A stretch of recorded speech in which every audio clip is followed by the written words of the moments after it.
Dans cette vidéo, je vais te montrer comment résoudre un système de deux équations à deux inconnues à partir d'un petit exercice en géométrie.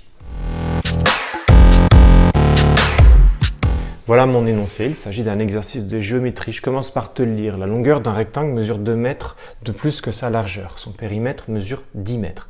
Calculer les dimensions de ce rectangle. Qu'est-ce que nous cherchons? Nous cherchons à déterminer la longueur de ce rectangle et la largeur de ce rectangle en mètres.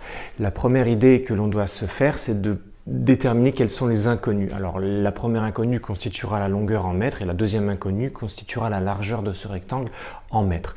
La deuxième chose que doit réaliser l'élève est une extraction des données de l'énoncé. Effectivement, à partir de ces phrases, ces expressions littérales, je vais les traduire sous forme mathématique.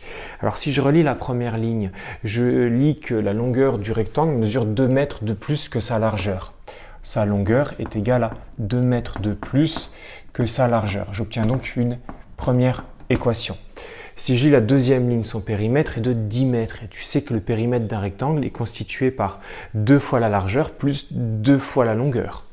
Alors 2 fois la longueur plus 2 fois la largeur. Et le périmètre de ce rectangle est de 10 mètres. Et j'obtiens donc une deuxième équation, L2. J'obtiens par conséquent un système de deux équations à deux inconnues. La première inconnue est L, la longueur, la deuxième inconnue est petit l, la largeur, que je vais devoir résoudre. Résoudre par la méthode au choix, qui peut être la méthode par combinaison linéaire ou la méthode par substitution. Si on regarde derrière moi le système de deux équations à deux inconnues, on voit que nous avons déjà une expression d'une inconnue en fonction d'une autre. Effectivement, nous avons l'expression de la longueur en fonction de la largeur. Il serait judicieux de remplacer cette expression de la longueur dans la deuxième équation, de façon à n'avoir que des inconnus qui constitueraient la largeur. Par conséquent, dans cette deuxième ligne, nous pourrions avoir seulement comme inconnu la largeur que nous pourrons calculer facilement. Ce que je vais réaliser en bleu.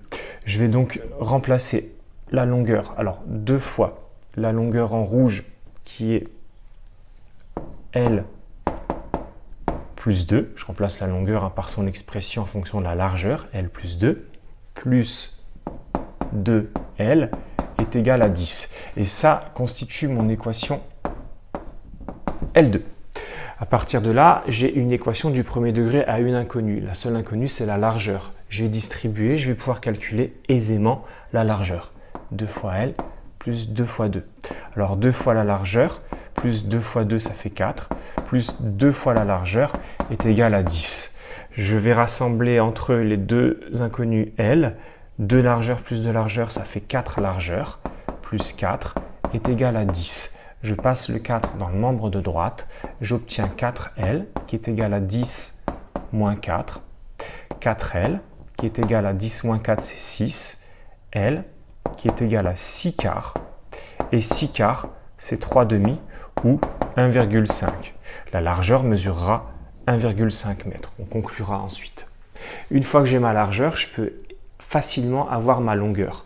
Effectivement, à partir de la première équation, on voit bien que je peux écrire L1 sous la forme longueur que je cherche, qui est égale à la largeur, qui vaut 1,5 plus 2. Et la longueur est donc égale à 3,5. J'ai donc la longueur de mon rectangle. Voilà, je viens de te montrer comment résoudre un petit problème à partir d'un système de deux équations à deux inconnues. Travaille bien et n'hésite pas à t'abonner si tu souhaites voir d'autres vidéos.